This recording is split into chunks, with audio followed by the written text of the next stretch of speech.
Okay, perfect. Let's get started. So I'm going to start with just a little bit about me. So again, my name is Lauren Bender. I've been in human resources now for about 8 years. I'm currently a certified COVID-19 site supervisor. I have my professional human resources certification for the state of California. I'm also a certified labor relations professional. And some of my experience lies with staff safety, OSHA guidelines, workers' compensation, the Americans with Disabilities Act, labor relations, and as always, employment law. Always fun.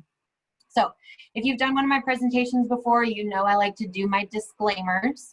So the presentation today is an informational presentation discussing the COVID-19 resources for businesses.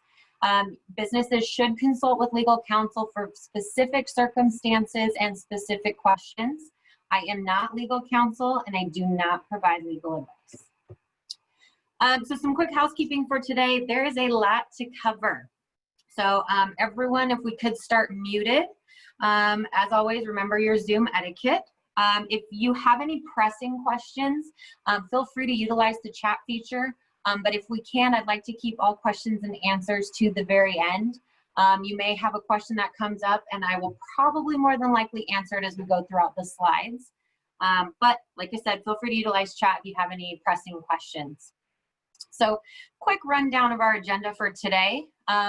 Biggest question I get, where do I start? So we're going to talk through all the resources that are out there from federal, state, and county perspectives. We're going to go over understanding the new blueprint for a safer economy tier system. We're going to talk about California's industry guidance to reduce risk, how to prepare to safely reopen, what to do if there's a case of COVID-19 in your workplace, options for employees during COVID-19, and the big question, what to do if employees refuse to turn to work. That's probably the top question that I get. So we'll definitely hit that today as well. And like I said, questions will be at the end. So there is a ton of information that we're going to go over. I mean, pretty much everyone could figure out by now with COVID-19, there is a ton of information out there. So the first thing that I ask is do not panic. Utilize the resources that I provide to you today. Again, plenty of time for questions at the end. This PowerPoint that I'm showing you right now, I will provide it to you. So if you want it for future reference, you can. There'll be some embedded links that I'm going to refer to. So it'd be really helpful for you to have those links. So don't feel like you have to write every single thing down that I'm saying today, because I will make sure you get this PowerPoint. And please remember, you can do this. This is a very stressful time. There's a lot of changes constantly. Trying to run a business, work with your employees, and still make ends meet throughout this is very difficult. And I completely understand your pain. So just remember, you can do this, I promise. So my ultimate goal, I looked through our list. We have quite a spectrum of different types of organizations and industries. So my ultimate goal today is to give you a solid game plan, show you where to start, where the good resources are for you to look into, and hopefully give you a solid path to go down.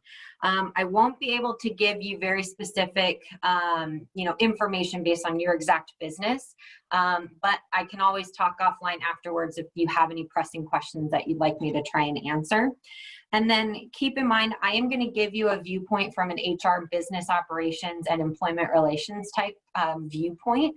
So just going to keep that in mind as we go through this.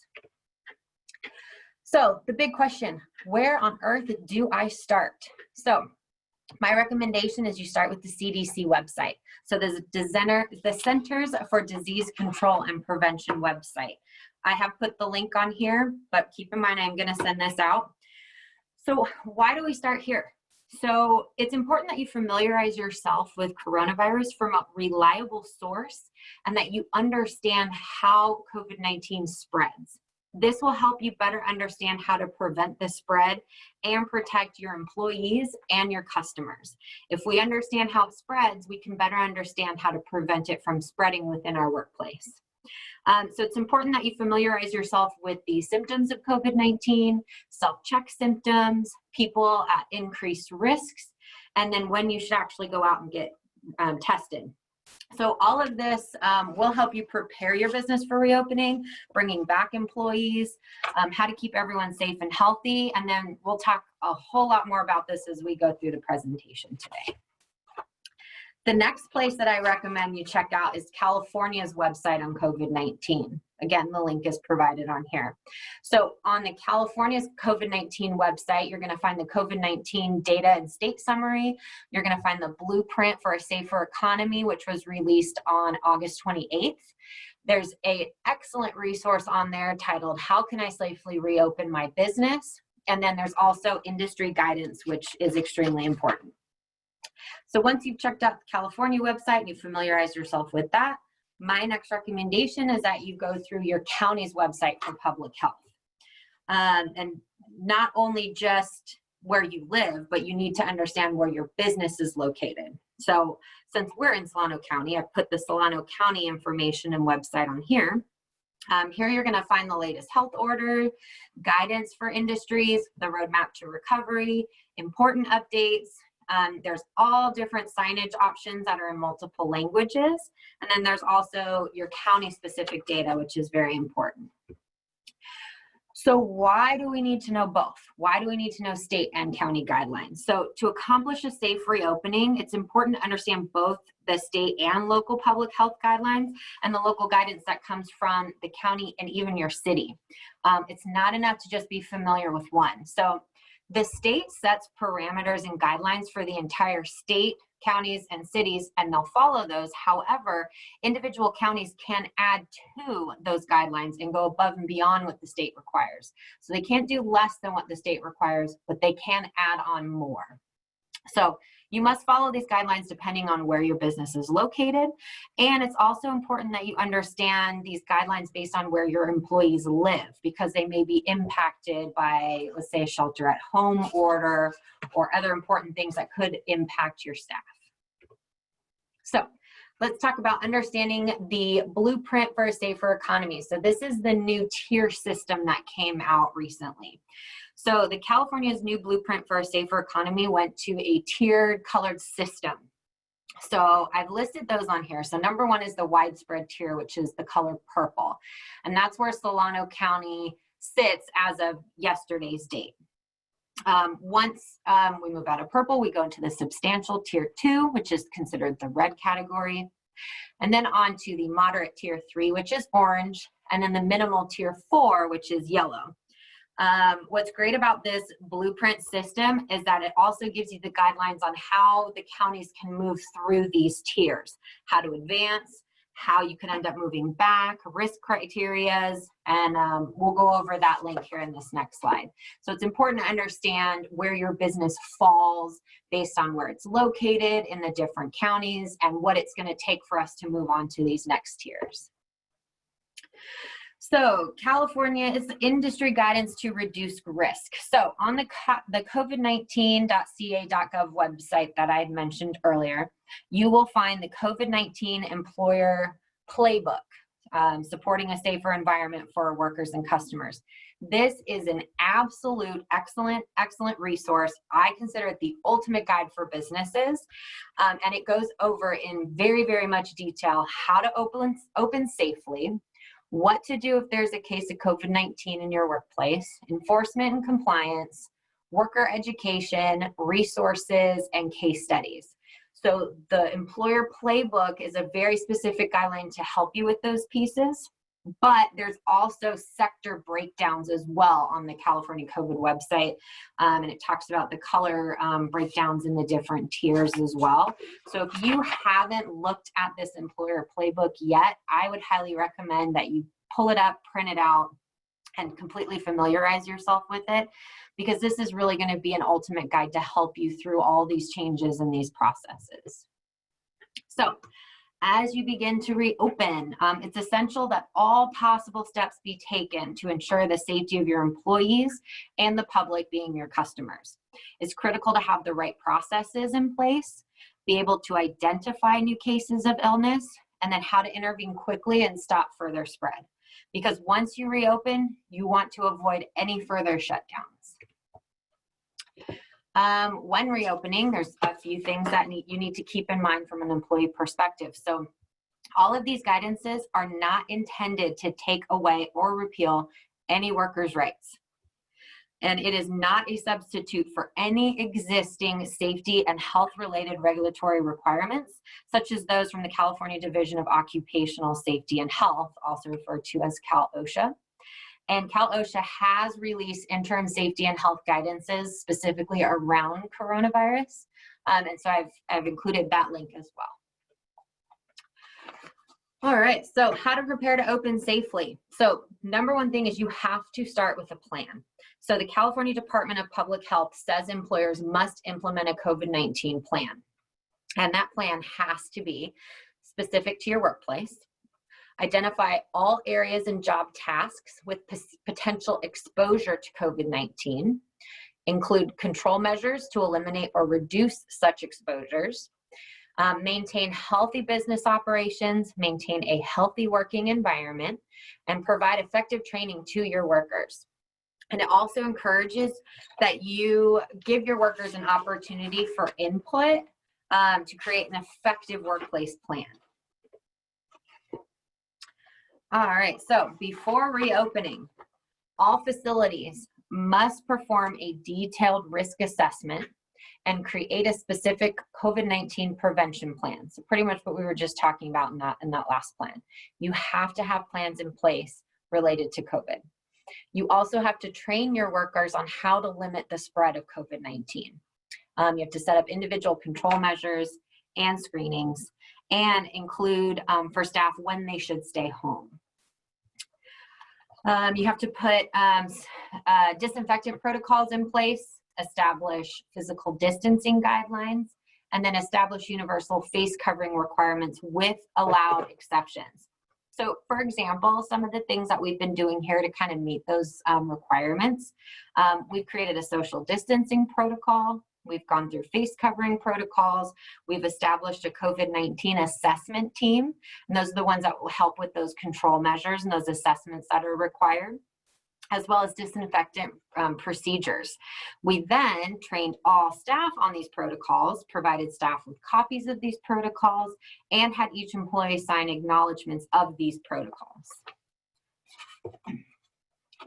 So, like I mentioned in the beginning, we have a lot of different industries on this call. So it's important to remember that for industry-specific guidelines and checklists is to check out that California COVID-19 website.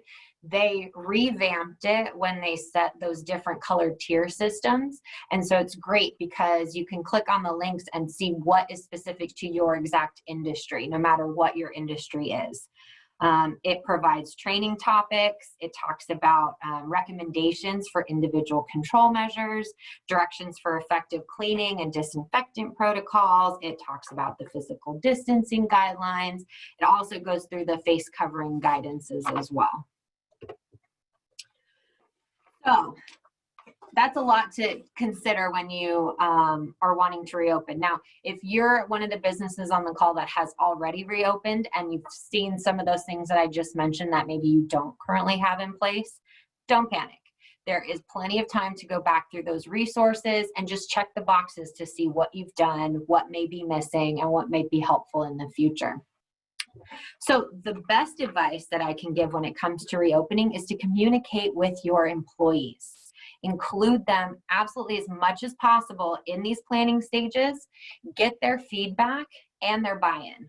So when employees feel included and heard, it's easier to gain their acceptance of these changes. It's easier to gain their acceptance on the new policies, the new protocols, and it also makes it a whole heck of a lot easier for you to actually enforce these policies. If your employees are unionized, make sure to work with your unions. Everyone has the absolute same goal: getting back to work, resuming business in a safe and healthy manner. I've included on here the ADA, EEOC, and the Rehabilitation Act information. So for information regarding anything you need to know about COVID-19 in relation to those, I've included a link on there. It goes over things, just as an example, about disability-related inquiries and medical exams. It talks about the confidentiality of medical information, reasonable accommodation, and then pandemic-related harassment due to protected characteristics, which is really important. And then it has an excellent frequently asked questions page as well, because it's important to remember that even though COVID-19 is out there and exists, all these pieces that were in play prior to COVID still exist. So it's important to check out this website and make sure that you're familiarizing yourself with these pieces, and it may be able to help answer some of the pressing questions that you may have in regards to some of the new employee issues that may arise with COVID-19. So once all of your plans are in place, your policies, your protocols, staff has been trained, you have your sanitation measures in place, you're ready to reopen. If you're already open, that's awesome. Few things to keep in mind is that you have to continue to follow through with everything you have implemented and everything you have promised to do. You have to enforce all of your new policies, which I know has been a bit of a challenge with some businesses that have either remained open this whole time or have already reopened. I know it can be kind of scary enforcing some of these new policies and going through, you know, these untreaded waters. And then you have to hold everybody accountable. And I think that can be a difficult piece. And we're definitely going to talk more about the employee side of this a little bit later in the presentation. But don't be afraid to hold your staff accountable and yourself accountable. And then don't get complacent. I don't think any of us anticipated COVID-19 being, you know, so big and intense all the way into September. And to be honest with you, it doesn't look like anything's going to go back to normal anytime soon. So, you know, this is our new normal. So it takes a lot of hard work and a whole lot of changes to reopen your business and to be open. So don't become complacent. Stick to those things that you've worked so hard to implement and bring into your workplace. So what do you do if there is a case of COVID-19 in your workplace? That can be a scary thought, and hopefully no one on this call has had to go through this yet. We have not here at the WDB, knock on wood, and it can be a scary thought. So I wanted to kind of briefly go over some of the things that you can do if this does happen. So number one, you have to be prepared to identify a COVID-19 outbreak in the workplace. You have to understand what that means and what that looks like. It would be helpful if you designated a workplace infection prevention coordinator. So for example, I'm the COVID-19 site supervisor here at the WDB. So we have worked through how to prevent the infection, and then we've set up a policy if you know, someone does end up with COVID-19 in the workplace. We have a plan, we have a team, and we have already thought through what we need to do. It's better to have that figured out now, so that way if you have a COVID-19 outbreak or someone tests positive in your workplace, we're not creating panic. We know what we need to do, and we're following through with those plans. You also have to ensure that your sick leave policies are sufficiently generous and flexible to ensure that workers who are sick stay home without penalty. And you have to ensure that your workers are aware of these policies. You need to make sure that you're instructing your workers to stay home and report to the employer if they're having symptoms or were diagnosed with or waiting on test results for COVID-19. You also need to develop a mechanism for tracking suspected and confirmed cases among workers in coordination with your local health department. And then you have to have the contact information for your local health department in your jurisdiction of your workplace. You want to make sure that you have all this figured out in advance. You have those phone numbers, you're ready to go, because the last thing, like I said, that you want to do is create any kind of panic when it comes to an outbreak in your office. So when it comes to notifying your local health department, so employers must notify the local health department if there is a known or suspected outbreak in the workplace. For non-healthcare and non-residential settings, an outbreak is 3 or more laboratory confirmed cases of COVID-19 among employees who live in different households within a 2-week period. It's important to know that because there's different requirements that your local health department will give you if they consider it an outbreak in your office. or in your workplace. So it's important to understand what the actual definition is of an outbreak. And then the COVID-19 Employer Playbook has a list of considerations for employers to communicate identified cases of COVID-19 to the local health department, as well as the proper way of communicating this with your employees. The biggest thing that is very, very important to remember is that HIPAA protections still apply. If there is a positive case of COVID-19 in your workplace among your employees, you can inform your employees of the outbreak and inform them of their potential exposure to that, but you cannot disclose who tested positive, who has symptoms, or any of that information. So HIPAA still applies. I know it's too easy to forget some of these pieces with COVID-19 because it honestly feels like COVID-19 has brought on its own set of rules and regulations, essentially. So the COVID-19 Employer Playbook that I keep referencing provides actions employers should take to prevent any further spread of COVID-19 in the workplace after a case has been identified. Excuse me. It also provides guidance on whether or not employers should temporarily suspend their operations. So if you're not sure if somebody who works for you hasn't been in the office or in your workplace for a week or so, and they let you know that they did test positive for COVID-19, you don't necessarily have to suspend operations. So it's good to make sure that you know what is going to be required and that you refer to that employer playbook. And then it's very important to read through these guidances and check out the additional resources available. There is so much information that walks you through what to do in these different scenarios, how you should proceed, what does this mean to my business. So that's why I keep stressing that it's so important to check out the state requirements and your county requirements. And I'm going to keep stressing this employer playbook because it has been absolutely wonderful with that. Also, you want to make sure you don't over or underreact to a situation. It's never a good idea to create panic amongst your employees, your customers, but you also don't want to underreact as well. So it's so important that you are completely informed and know what resources you have available to assist you with these different scenarios.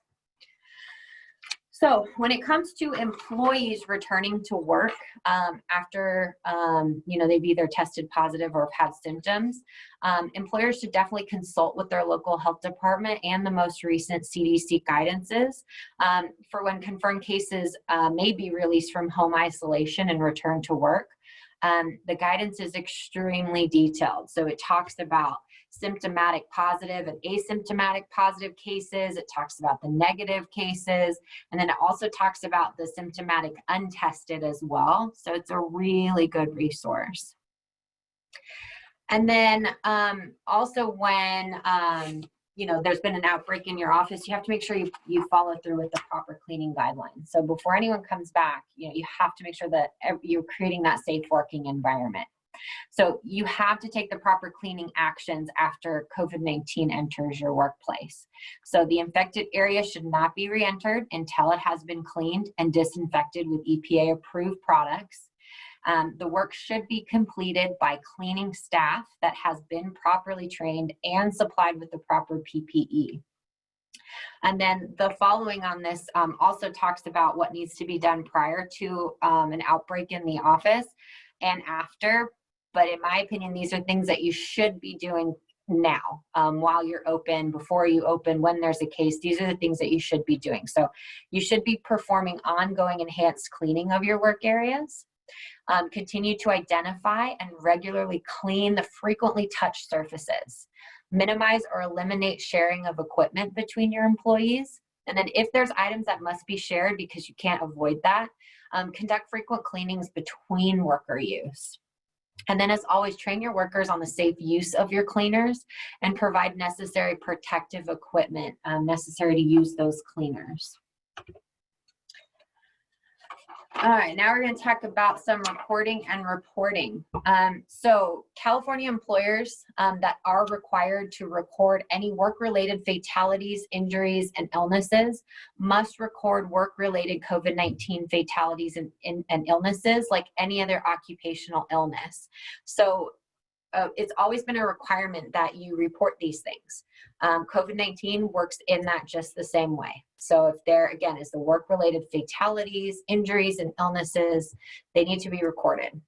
So if a work-related COVID-19 case meets the normal criteria, then it must be recorded on your employer form 300, 300A, or 301, whatever equivalent forms fall within your industry.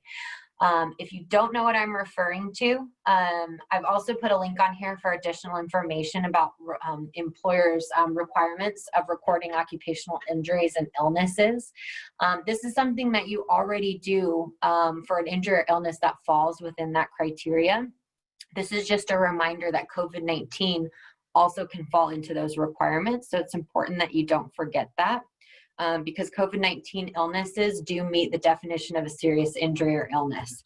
So it's something you're already doing. It's just one of those extra pieces that you need to remember if it does fall in that realm. And hopefully you don't ever have to deal with that. So, a little winded. That was a lot to talk about, just the steps to reopen. Most of the questions that I got prior to this presentation was all surrounding employees. So I want to take a nice big bulk of this to talk about options for your employees and more of that employee relations piece. I know I went through that first half rather quickly, but I'm hoping that that gives you a solid path to start down if you haven't reopened yet. Or like I said, if you're already reopened, go back and check those pieces. Look at that employer playbook and see what you've already done. Check those boxes. And if there's something you missed, don't panic. Go back and implement those plans or processes. So, options for employees. This is, like I said, the biggest question that I get a lot. So what are our options for our employees? And honestly, a lot of the options that already existed prior to COVID still exist now. So I want to talk through some of those options, and if there are any specific questions, like I said, we can talk about it during the questions and answer piece. So one of the options for employees is disability insurance. So if you're unable to work due to a medical quarantine or illness related to COVID-19, the disability insurance is a short-term benefit payment of full or partial loss of wages. And I did put an asterisk on there because, as always with disability insurance, it does have to be certified by a medical professional. There's also the paid family leave option for employees. So if you're unable to work because you are caring for an ill or quarantined family member with COVID-19, you could potentially qualify for the paid family leave through the state, which also has to be certified by a medical professional. So this is up to 6 weeks of benefit payments for full or partial loss of wages for the time that you took off to care for a seriously ill family member. And like I said, these are pieces that existed prior to COVID.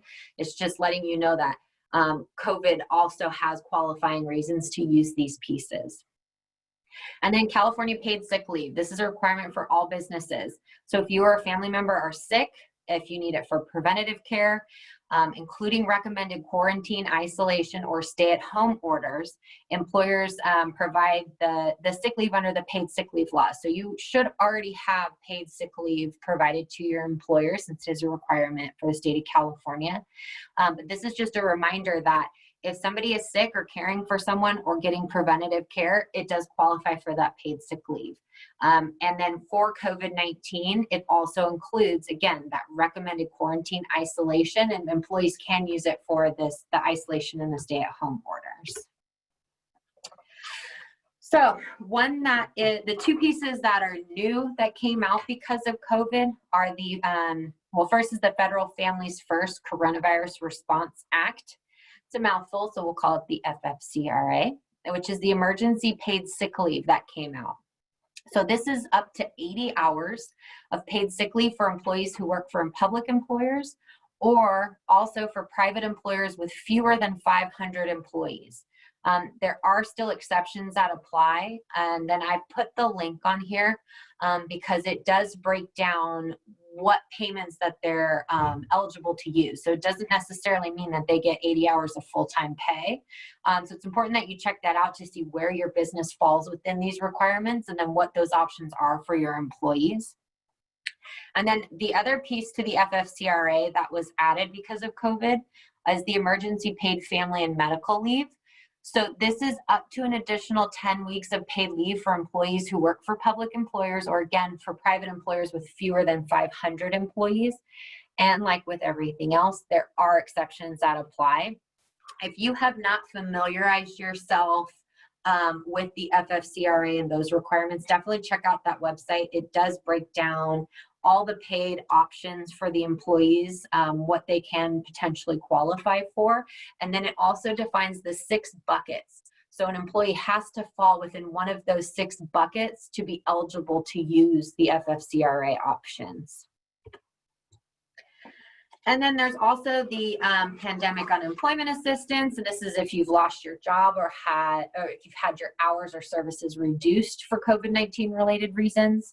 And this could range anywhere from $167 to $450 per week for up to 39 weeks.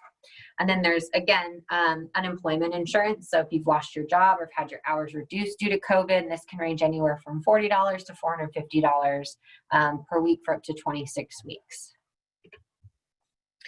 And then I wanted to include on here as well, because I noticed that we did have a couple of people in food service that were on the register to join this call. So there is also the California COVID-19 Supplemental Paid Sick Leave specific to food sector workers. So that may be an option. And then there's also local government supplemental paid sick leave for COVID-19. And these are city specific for those not covered under the FFCRA. So there are a ton of options out there for your employees. It's just a matter of understanding which one may apply and whether or not they qualify. So like I said, this PowerPoint will be going out to you to use. So definitely refer to those links and take a look and see if something may be an option for your employees. So the reason I talked about all of the options for employees is because the biggest #1 question that I get is this one right here. What if my staff are not comfortable returning to work, or what if they straight out refuse to come back? So biggest thing that I stressed in the beginning was that you got to keep your staff informed of all the changes that you've done, all your new policies, all your new protocols, your sanitation efforts, their leave options. You have to make sure that they know what you have done in your business to protect them. And then if you have an employee assistance program, remind your staff about it, because everyone views COVID-19 in different ways. There are people out there that are literally locked in their homes, afraid to leave, and they don't understand why people aren't taking it more serious. And then you have people who, no matter how hard you have tried to make them wear their mask and follow sanitation protocols, they don't see the big deal in it. And then there's everything in between. So you never know what your employee may be feeling or thinking. And that's why it's very important to inform your staff of what's going on, and why in the beginning when we were talking about these new protocols, why it was important to include your employees. You get a greater buy-in from your employees, and you get them more comfortable returning to the workplace if they know what you've done to protect them. Because just like when I had mentioned about Cal OSHA, you still have a requirement as an employer to provide a safe and healthy working environment, and that may be one of their concerns. So the first thing to do when an employee tells you, no, I'm not coming back, you have to ask them why. No ifs, ands, or buts. You have to ask your employee why. It is very important, and you can ask them why. Some reasons are or may be legally protected, and there may be reasons that are not. But you as the employer are not going to know if you don't ask them why. So employees refusing to return to work because they prefer to stay home on unemployment, they are not protected. You can require they return to work in that situation, or potentially risk losing their jobs. But employees with general concerns about, employees with general concerns about contracting COVID-19 are not protected either. However, if they have a reasonable concern due to a personal medical condition, mental disabilities that cause extreme reaction, you should handle as you would any other request for accommodation under ADA. And then just to continue on that, so employees' request for leave may be protected under FFCRA. So if an employee says, no, I refuse to turn to work and I'm going to request to take leave, you need to double check the Families First Coronavirus Response Act, like I mentioned. You need to double check your sick leave laws and see if it does, if it falls under one of those protected options. And then employees may have a reasonable safety concern if they feel you, the employer, are not taking the proper steps to ensure worker safety. So again, OSHA still requires that you provide a safe and healthy working environment. So if an employee does have a reasonable safety concern, then you could potentially have an OSHA claim on your hands. So that's why it's so important that you ask them why. I did have, just as an example, an employee tell me that no, they were not comfortable coming back. And it was somebody who had been out since March. And so I asked them, I said, well, why are you not comfortable? And they said, well, I don't know that we have the proper EPA cleaning products and I don't feel like it's a safe environment. So I took the time to create a full list, show them what we've put in place, remind them of the sanitation protocols, and walked them through that and ensured them that these are the things that we are following on a daily basis. And then they were comfortable coming back. It's not always going to be that simple, but that's why it's so important that you start with asking them why. And then, you know, this also could impact your unemployment claim disputes. Again, you could have some OSHA claims on your hands. You have to make sure, no matter what, that you document the conversations with your employees and write down exactly what takes place. One of the biggest struggles from an HR perspective with COVID-19 is that whenever there is a situation that comes up, the first thing we do is we go back and we look at past case law. And we see, you know, what the different case rulings have been, what type of lawsuits are out there. And that kind of helps guide us on how to take these proper actions. The problem with COVID-19, this is too new. There are no case laws to look at. Yes, things have started hitting, you know, courtrooms, but we don't have past case law. So this is uncharted waters that we are working through. So that's why it's very important that you stop and ask your employees why. Include them in these processes. Have these open conversations with them. Because like I said, the ultimate goal for both employer and employees is that we come back to work in a safe and healthy environment and that we continue with our business operations. And of course, like I said in my disclaimer, if all else fails, always seek legal counsel. Talk through it with your legal counsel for certain situations prior to just going straight to termination. That is probably the best advice I can give you on that piece of it. And then I always try and stress to everybody is that you already know what to do when certain scenarios hit your lap. What do I mean by that? Take any scenario that you're given and take the COVID out of it. So for example, if you have a health and safety concern, if you have somebody asking for a reasonable accommodation, if you have somebody asking to telework as a form of reasonable accommodation, which is considered a reasonable accommodation, how would you have handled these scenarios and these different situations with your employees prior to COVID?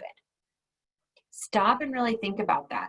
If I have somebody that tells me that they feel unsafe in the workplace, or they feel that it's not a safe working environment, the first thing that you would do is stop and either talk through those reasonable accommodations, look at your safety protocols. You would look through that process and make sure that these things are in place. So you already know what to do. COVID just adds that extra scary element that we haven't dealt with before. So I always tell everybody, take the COVID out of it and how would you have handled this before COVID? Sometimes that can help you work through these different scenarios on your own before we just panic and think that we actually don't know what we need to do. And I hope that makes sense. And again, you can do this. Yes, COVID is a big, scary beast with a lot of new requirements and guidelines. Half the time I don't know what business is open, when my kids are going back to school, when my employees can return to the workplace. it is scary and this is new, but at the end of the day, you can do this. Go through these resources, fully understand where your business falls within these guidelines. Look at the industry specific guidelines on the California COVID page and really familiarize yourself with those pieces that you need. Create your plan, have these protocols in place, include your employees with this planning process, train your employees, and then follow through and keep doing what you need to do. And when your employees, if you have those difficult scenarios where they refuse to come back or they don't feel safe coming back, talk through it with them, ask them why, and make sure that you're doing everything that you can at the end of the day to create a health and safe work environment for your staff, your customers, and yourself. Okay, I'm done talking now. I know that was a lot, but do we have any questions that I can help ask? I was trying to leave plenty of time for questions, and I hope I did that. But are there any specific questions? I think I had one that was put out there on the registration. Somebody had asked, what happens if an employee refuses to wear their mask? My answer to that is that face coverings are required when you're out in public, and the employer playbook talks through the specifics. So when you're interacting with customers, when you're in common areas, so they are required. So if I had an employee that came to me and said, hey, I can't wear a face mask or I'm not going to do it, like I said before, the first thing you ask is why. Because one, there may be a medical exemption. Those do apply. So then you may need to talk through alternative options. Maybe the cloth mask can't work for their medical condition, but a face shield may work. You never know. So my best recommendation on that is to ask why, talk through those options, see if there's a reasonable accommodation, and then see if you can come up with a solution.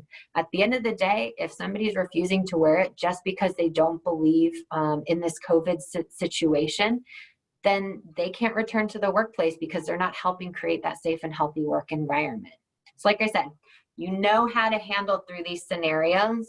Think about what you would do prior to COVID and think about all these requirements that are laid out. So I hope I answered the question on that. I'm not sure if there are any other questions that may have come up in the chat, or feel free to unmute at this time if you have any questions you want to ask. I had a question. I had two questions actually. We make our employees take their temperature when they come in. That's part of our protocol. Do we need to track it? Do you what now? Do we need to track their temperatures? So it depends on what protocols and policies that you put in place for that. So for example, if you require that they self-check at home before entering the building, you can have a faith-based system where, okay, you said you've tracked your temperature, you don't have a temperature, great. If you are doing it on site when they walk through the door, I wouldn't say that you'd have to document anyone under and the exact temperature, but you want to keep your eye out for those that are above that temperature limit and track those, because those are the ones that you need to take action on. So if you do require that they go home for the day or that they stay home, you need to have some kind of a backup or documentation as to why you did that, just to make sure that you're being fair and following those protocols. Well, then also, I'm a gym, so we're not open right now, but we were open for that month, and we were taking everybody's temperature and we were tracking everybody's temperature. And if it was over 100, they weren't allowed to come in. Thankfully, that never happened. But do we do that going forward? Do we need to track customers? So honestly, it's up to you. So you can decide whether or not you just make that requirement where you say, hey, if you have a temperature that high, then you cannot enter the facility. You can make that requirement. If you are going to take the temperatures yourself, then I would recommend that you have very solid protocols and policies in place prior to that are solid and that are followed through with every single individual. So if you are going to put that in place for one, then I would recommend that you do it for all, just so that you are being consistent and it doesn't look like you may have any situations of any discriminatory type actions or anything like that. Okay. And then my last question is, once there's a vaccination, can I require my employees to get it? That is an excellent question. I am waiting for that answer myself, because the way that the laws stand now, certain industries can require certain vaccinations, for example, like in healthcare situations. But look at it just like the flu shot. Do you currently require that all your staff get the flu shot prior to coming into work when flu season starts? So that there's certain things that you need to think through like that. You said you're the one that said that you operate a gym. Yeah. Yes. Yeah. So I wouldn't, in my personal opinion, I wouldn't see why a certain vaccine would be required for that type of industry. But as I say this, when the actual vaccine comes out, there may be federal or state guidelines or even county guidelines around that. So it may be something that we just have to keep our eye on for now. But the way the situation stands now, if you don't already require immunizations or vaccines now, I wouldn't enforce that right now until those things come out. Okay. Okay. Thank you. Lauren, Yes. should a business post the different protocols and guidelines that they have, physically post them where they can be seen either by customers and or staff like we have here? Yeah, so when you go through the employer playbook, or when you go through those different industry sectors, for example, I know that childcare has a checklist that's available. Some are required that you put for public. So for example, here at the WDB, I have a form put up that shows you all the actions that were taking place to protect you. Not all of them are required, some are. So I know some of the CDC, on the CDC link that I have on the website, they do have a list of the required postings in multiple languages, and then some are optional. In my opinion, I think it's best to make as many consolidated postings as possible so that if a customer comes into your establishment, they can see everything clear as day as far as what they're required to do prior to entering, and then everything that you're providing to them from a safe and healthy perspective. So it's all there and clearly, up front. When it comes to the employee side, I tend to go a little on the overhaul side for my staff. So in my employee break room with our bulletin boards, and then in our human resources information system for staff who are teleworking, I put everything out there. It's better to put more information out there for your staff so that way whatever their concerns are, they can go refer to that, but then making it more simple for your customers, because when, think about it from a customer perspective, if I'm walking in the door, I need to know what I have to do before I walk in, and then I want a quick reference guide as far as what are you doing to protect me. So I hope that answers your question. Yes, it does. And I think somebody raised their hand. Let's see, Mark, did you have a question? Yes, yeah, this is Amy. I know hi. it's registered under Mark. Oh, okay. Hi. So I have a question regarding the EDD claims that I have been receiving. I'm in the food industry, and especially the teenagers, the high school kids, and some of them, without having any medical condition or anything, they decide to just quit for any reason, and I receive the claims mentioning unemployment claims, mentioning that coronavirus related, even though the hours were available prior to COVID, what they used to work. But I have been seeing a lot of those claims, and it is really frustrating. Where I'm trying to create a safe, we have created safe environment for them to work. We have been following all the safety precautions and everything, even though that they just quit and file for the unemployment benefits, and it says coronavirus related. So, I don't know what really I need to do in that kind of situation. Yeah, that's a tough one. I noticed that a lot of businesses are seeing that as well. So when you get the forms,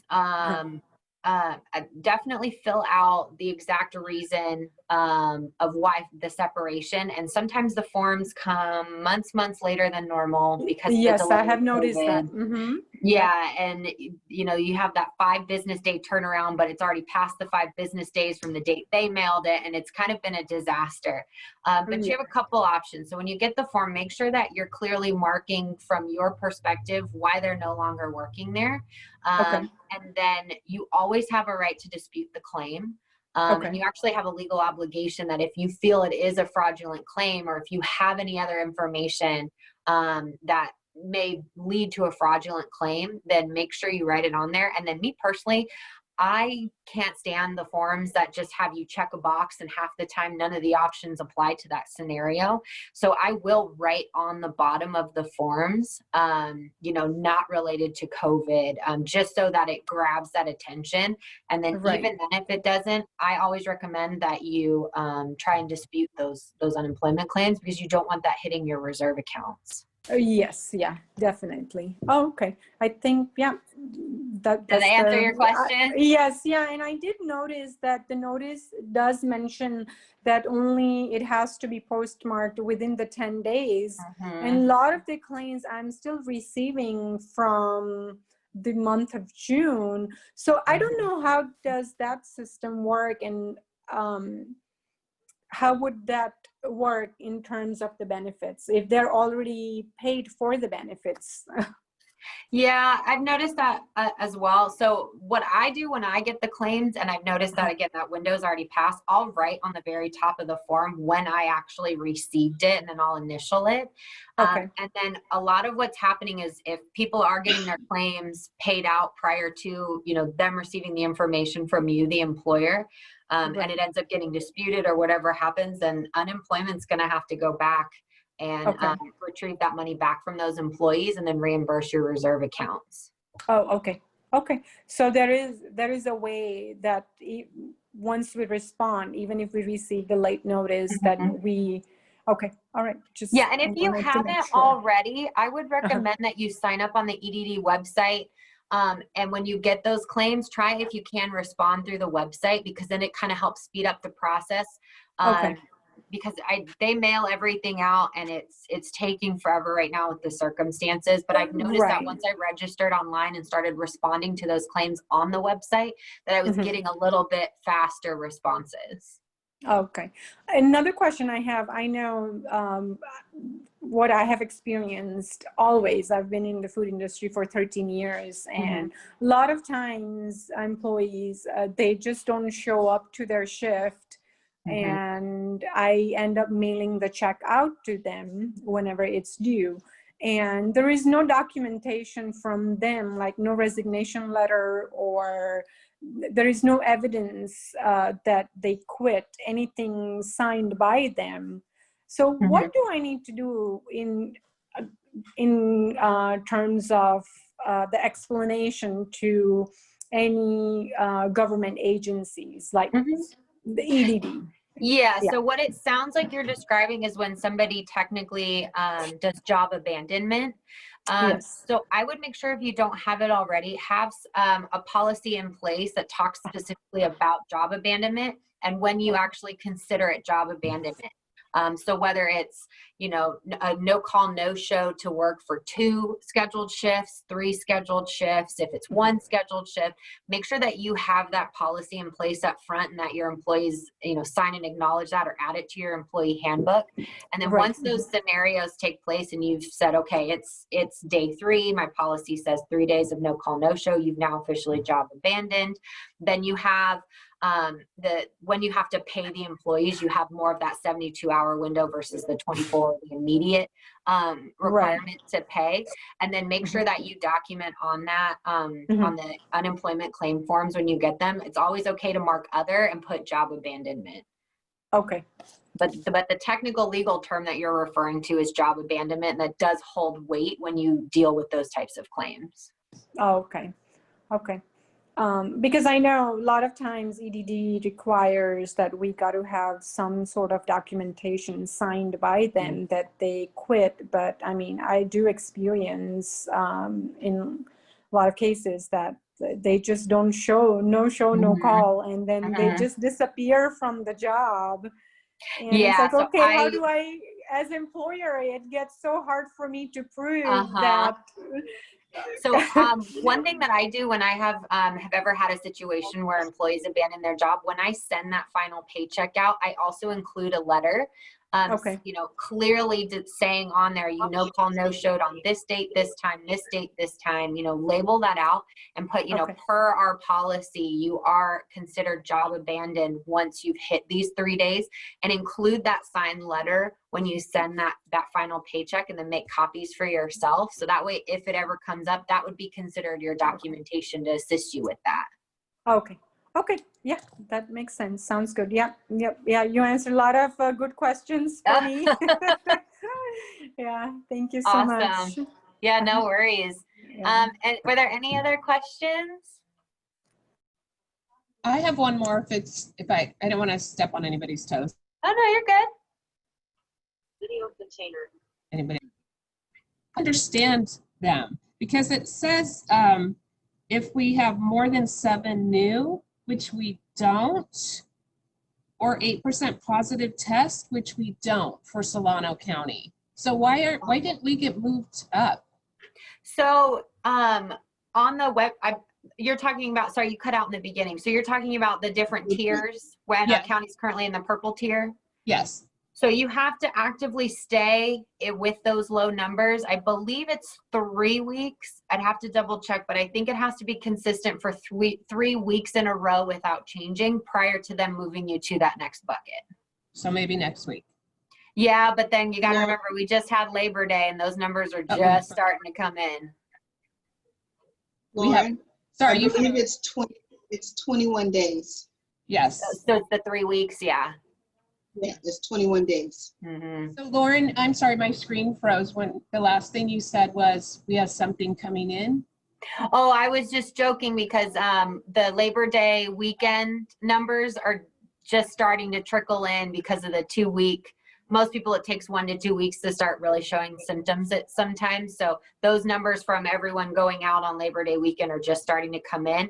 I saw those numbers as well and I got excited, and then I realized, oh, we haven't seen the impacts from Labor Day weekend yet. So honestly, I wouldn't hold your breath for changing tiers anytime soon, but I'm gonna keep my fingers crossed. Okay, thank you.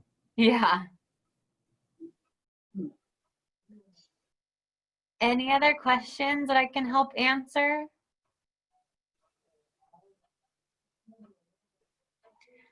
I lost my chat bar, but I didn't. Let me see.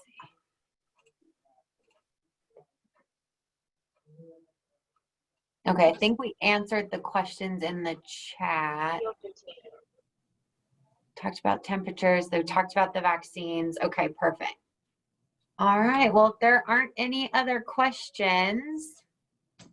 That was very informative. Thank you very much. Oh, good. I'm glad you got something, you know, hopefully positive out of it. I know it can be a lot of information up front, but I'm hoping that this at least gives everyone, you know, kind of a solid path to go down to make sure that you are checking all the right boxes and that you are doing everything, you know, that's required from the employer.